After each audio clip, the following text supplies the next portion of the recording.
So Parcon is a movement form that's inspired from parkour and contact improvisation. So in October 2015, started developing that when I was invited to the Art of Retreat, which is like a parkour coaches conference by a friend from the Movement Creative, a company that does parkour trainings.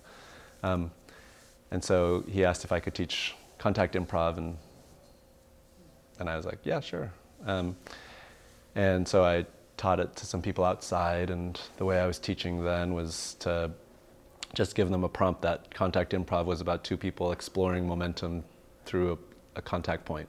And so then exploring that concept together through their questions around it. And we happened to be near a speed bump and a curb and a bench, and so we like, how do you share momentum when you're on those things? Or when somebody's tipping you off of a bench, and that led to a gazebo, and that's where then it just became very clear of why have I never been exploring these contact skills that are from a dance studio outside. There's so much to learn from the environment and how to negotiate it together with another person.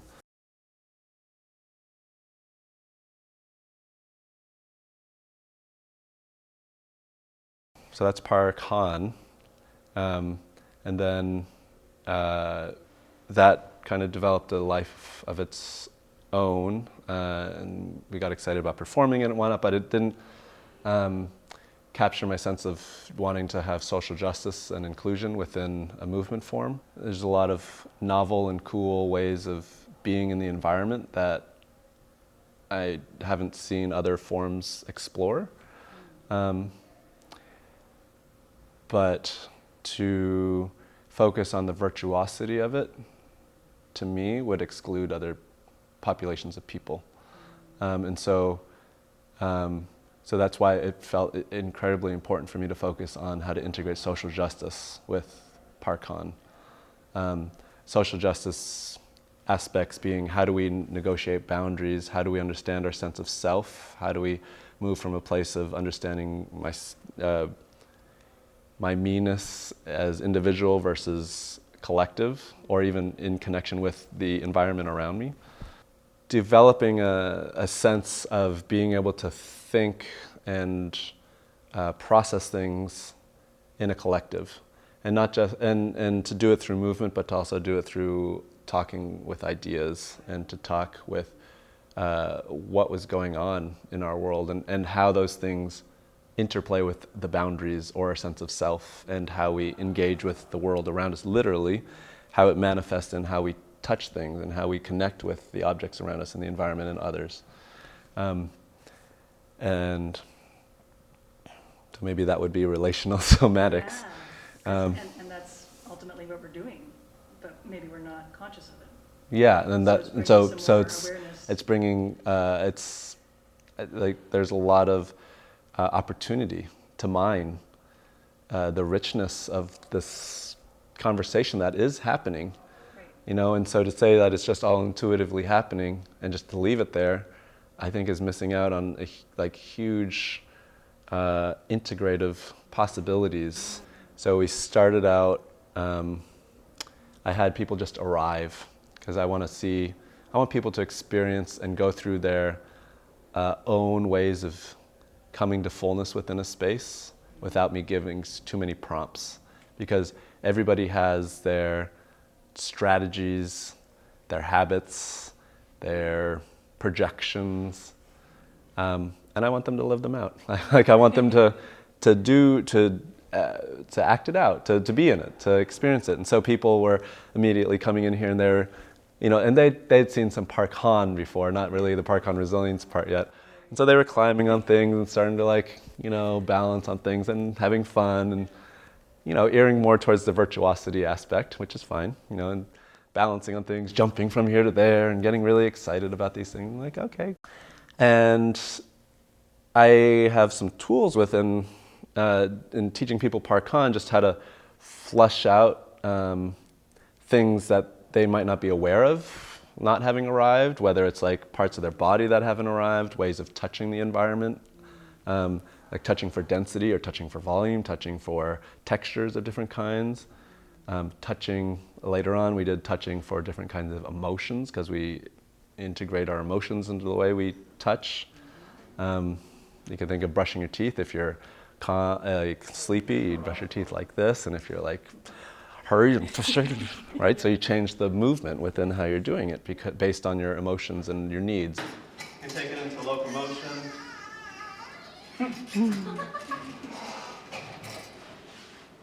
Like this is my sad locomotion.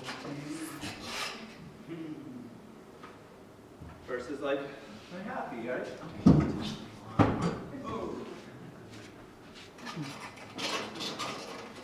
Like I don't know what I do, but you get the idea. There's different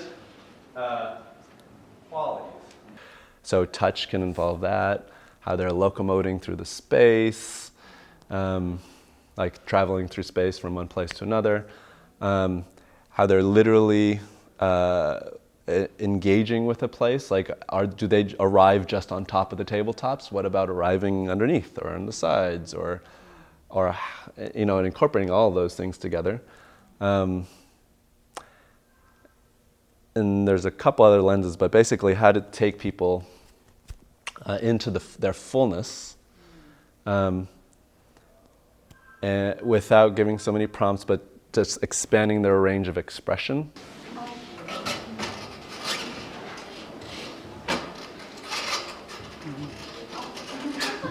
Again, how do you arrive to your fullness? Do you feel your fullness with your sounding, with your breathing?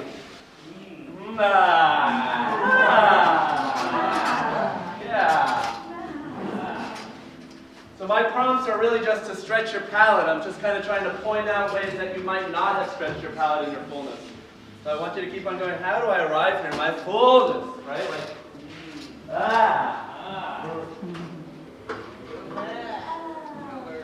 How do you locomote through the space? Have you been keeping the same speed through the whole time? Yeah. Can you run? Can you jump? Skip, hop? Vault?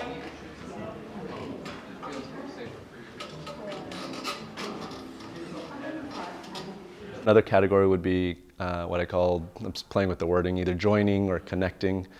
But that would integrate the world of contact improvisation, as well as space in between. So like what are our felt senses of boundaries with one another? And how do we negotiate those things?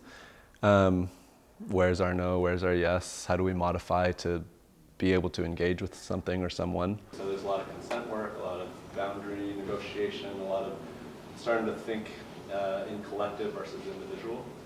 So we're going to practice that today too. It's all right, come on in.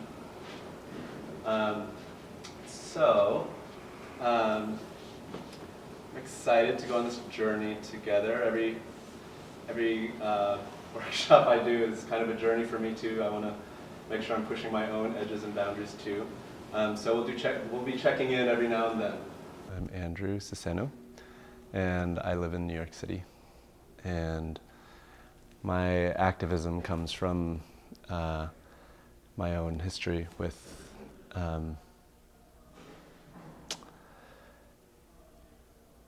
struggling with assimilation when being raised as an Asian American in America, as a first generation Asian American, and my parents coming from Indonesia and wanting to have a child who wouldn't be struggling with the effects of discrimination as much. And so I was given an American first name, Andrew, and my last name was cut in half to be Diro Suseno, so I have a middle name that was supposed to be part of my last name, like my cousins in Indonesia have that as their full last name is Diro Suseno, mine is just Suseno. And I wasn't taught how to speak Indonesian, wasn't taught very much about the Indonesian culture. They just spoke to me in English. And I learned to pride myself on not having an accent and being as American/white think, white passing as possible. And that went on through my adult life in terms of trying to figure out a career. And I got interested in dance, in modern dance. And always kind of had the hopes that somewhere within the somatic world, so somatics being kind of mindful body movement, that somewhere within their focus on self-connection would help me find some connection to myself, because it's chasing after this white American dream and not finding myself there. And I tried to do it with dance, and then I tried to do it with somatics, and all the teachers were white teachers who were very much like focused on humans reaching their potential, but without any context, or without any history, or without any, not within politics in any way. It was as if by getting in touch with my sensations in my body, I could find liberation, and that was it. Like and I tried as hard as I could to find my liberation there, but ultimately couldn't find it. Couldn't find it alone. Couldn't find it within. I didn't understand the bridge to social justice issues, or issues of equity, which I felt I wanted to be connected to, but it just felt so up here, and somatics felt so down, like in here. And I was like, oh, if I just keep on digging into this body, then maybe it'll find its way up here somehow. It never did, and the teachers never put the puzzles together for me in that way. I studied Laban movement analysis, Feldenkrais, body-mind centering, became a physical therapist. So I studied a lot of things, seeking. I mean, I left trying to find it through somatics and went to physical therapy because I was jaded with the only way to make a living, it seemed like, was by providing somatic therapy to rich, wealthy white people. And the communities that I tended to work for when I was dancing before I was a physical therapist tended to be white, progressive communities who meant well, but everything they were doing was white-centric. So I had to find my place within a white-centric version of their utopia. So a diversity where there's one Asian, one black person, or one whatever, or one person of color within the scope of white. So it wasn't really about my own self-determination or voice. It was about a white choreographer or whoever it was having a feeling like the image of that they were achieving some kind of ideal, utopic place. So I got fed up with that, and I left modern dance and became a physical therapist. It's a little out of order, but and physical therapy gave me the ability to work with lots of different populations and people, and to understand the body in a different way.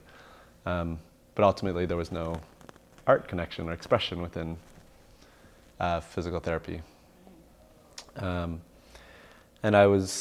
contact improv has always kind of been the form that spoke to me the most, because of its connecting with one another and it's relating to one another. But also in that community, that was also majority white. And I didn't know how to reconcile, again, these modalities that felt like it was bringing me home here, but only to a certain extent. Like there's certain parts of me were left out. And so after being a physical therapist for a few years, I realized that the only way that I was going to find a space that was going to bridge the two was I had to create it. So my activism is to create a somatics that is POC centered for POC particularly because I want to serve myself and find my own self-determination. And within that self-determination, I'm also serving the collective, and I'm both the collective with people of color as well as other human beings.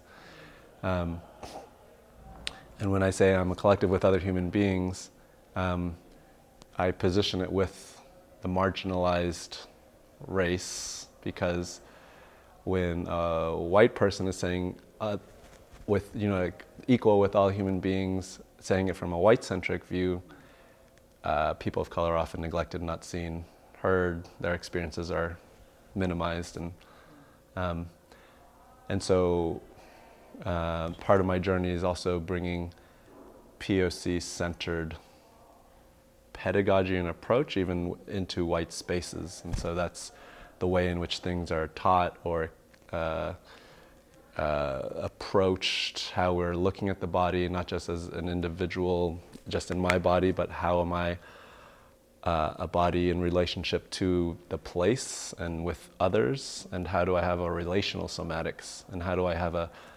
almost like an architectural somatics, like a somatics with the design around us, that helps inform me that I'm not isolated, but I'm in relationship with people, and I'm also an actor within the world, that I can act on things around me, and that affects the experiences that I have. And and so that activism is grounding our social justice within direct experience, and within the direct experience of our feelings and our sense of self. We're at a contact improvisation jam right now in Ontario, Toronto, and there was an opening circle. And in that opening circle, the facilitators of the jam had shared that they wanted us to acknowledge that we were on the land of some people who came before us, and before they were here, the land was open, but like people come in and then they leave, and now there's other people here, but we just want to honor those people. And it was pretty much said in that wording, with that vagueness, without any specificity. And my goal was to basically take people through this experience of so that's the container that was set up for being in this space, because this workshop was taught within this space with that container. I knew it would be a little bit of a struggle, because just by pointing it out, I think people already had a sense oh, there's a counterbalancing here. Something is happening. Our privilege is being counterbalanced by something here. They didn't exactly know what I was getting at. But they went through the experience and they started parconing on things again, and it changed, right? People weren't able to fully be in their fullness and commit to jumping on the tables and being around, because we just said something was up with the way that people, something was said, right? And, some people were I encourage people to vocalize. Some of the vocalizations that came out were yeah, everything's okay, we're all okay, everybody's the same, just this color blindness, right? That's kind of underpinning things.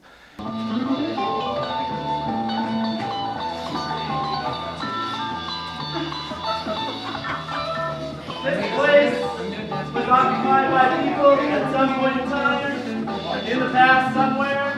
Before that there wasn't any people, it was just land.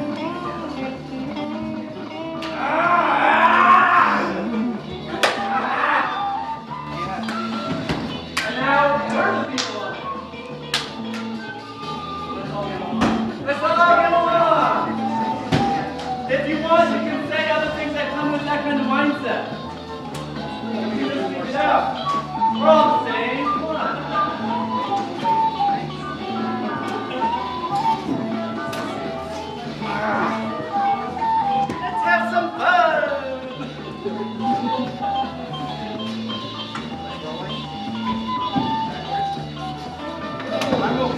So what happened before must be okay, right? Must be okay.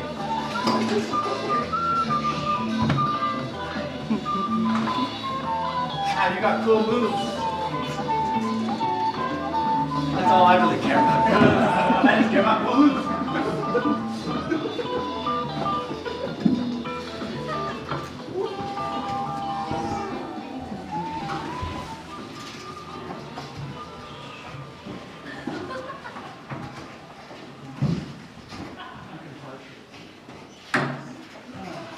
Okay, let's bring it in. Let's bring it in. So people are doing their best, like to be in their fullness with a start, like the glimmer of a dual consciousness happening of like, oh, something's not totally right. Something's amiss. And let people have that experience. And then we came back and I read from my phone the names of the tribes and the bands that were part of the traditional territory here. And we also talked about like what did people actually know about the indigenous people here. People knew a fair amount. And I also shared some research that I did for like half an hour last night.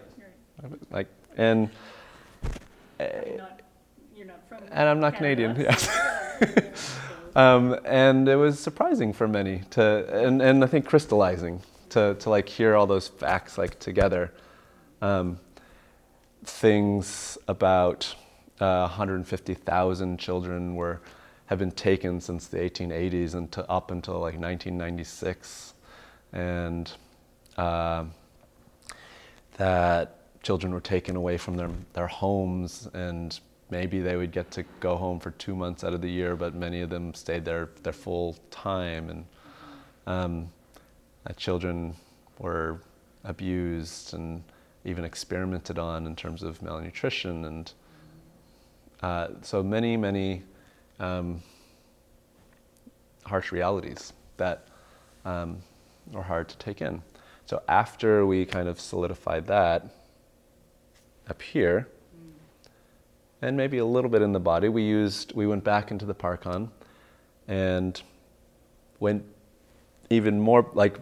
back to the, let's go back into the free place, right? So we like expanded the dual consciousness even more with like this way, and it was really hard for people to get into it. There's lots of guilt, a lot of shame, and it's hard to commit to it. And I just kept on giving prompts of stepping into your fullness, your ability to connect into the space that you have, the language to connect with your parents, with your friends. Like, what are the memories that you have with your first grade teachers teaching you? What are, being able to go to high school or college or have a career, or and how is that success present in the way you're able to connect with things? Everything is successful. You have all the success around you with all these things that you're like connecting with and you can build off of. So like, what does that look like? Okay. We're good. Let's see, it was right here. Yeah. Okay, so this will get me back. Urging people, guiding them to go back into this space, but from a place of like, yes, be in the privilege, like connect with your privilege, like it's brought you to where you are, and to be able to move the world. Like we had mats and other things in the space, they could move the chairs around and move the tables around. So really taking ownership and feeling into that. And then once we were there, not necessarily imagining themselves as indigenous people, but imagining themselves as being taken from their family, being brought to these schools where different abuses were being made, not being able to wear the clothes they wanted to, not being able to speak their language, yes, having their hair cut, and very like not knowing where their friend went, right? Because 6,000, over the years, 6,000 indigenous children were killed.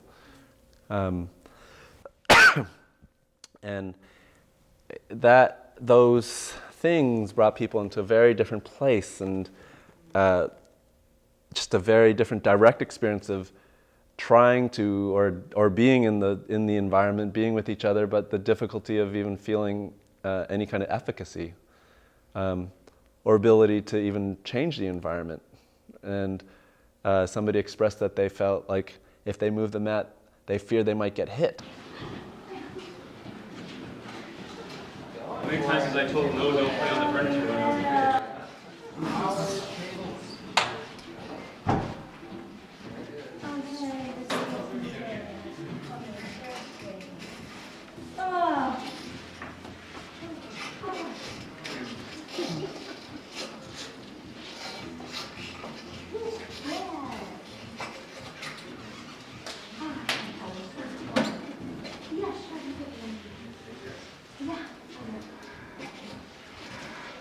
So people were taking these things on and feeling how their relational somatics that happens through Parcon was all affected, right? So Parcon kind of provides this full-on experience of feeling how your insides and your emotions and your lived experience like shifts.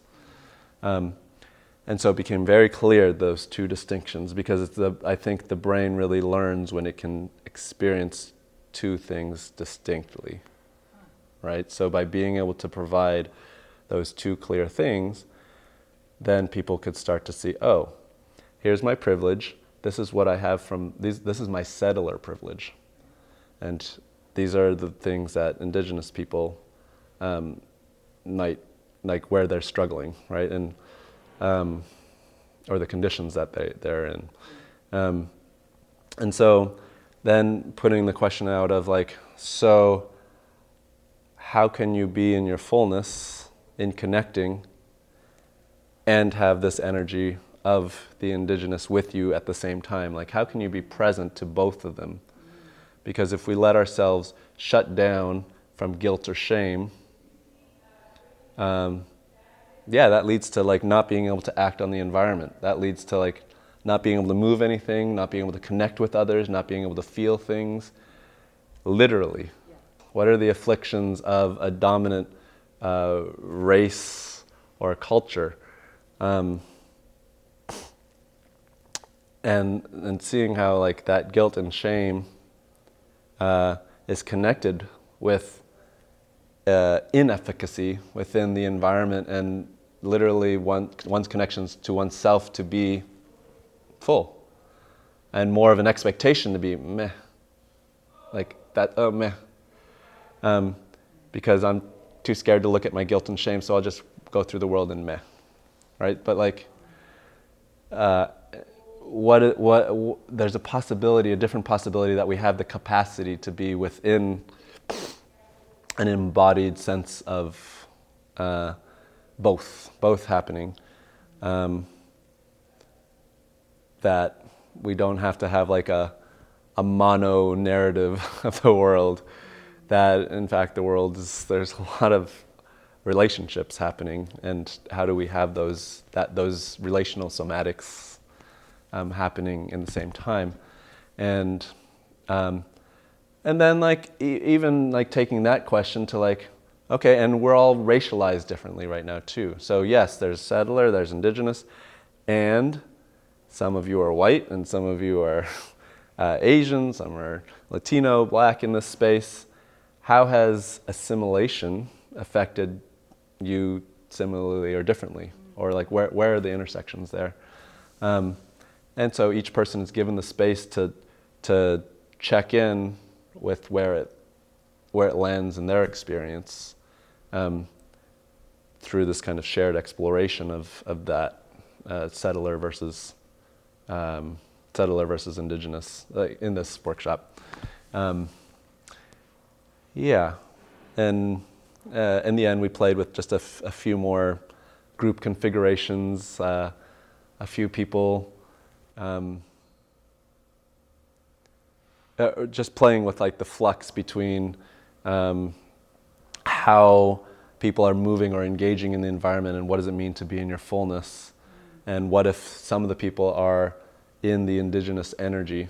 Like, do move the environment? Do you try to support in some way? Like, what are, like, is there some ways, or what do you do, or what have you been doing?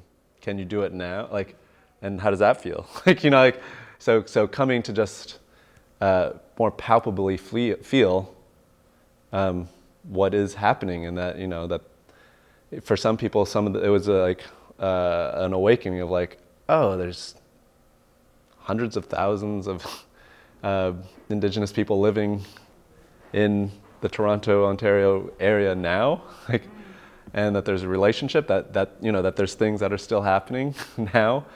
I'm excited by the possibilities of providing somatic scaffolding for how we understand our sense of self with others in the world. That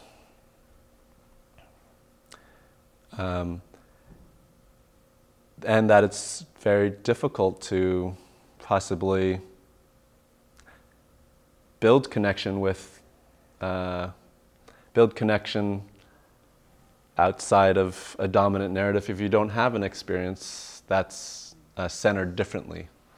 So having a POC-centered practice, such as Parcon Resilience, offers a way of centering marginalized perspectives. Yeah. Can everybody hear my voice? Yes. Yes? Okay. So keep moving. And I want you to start thinking about how is what you ate for breakfast moving through you right now?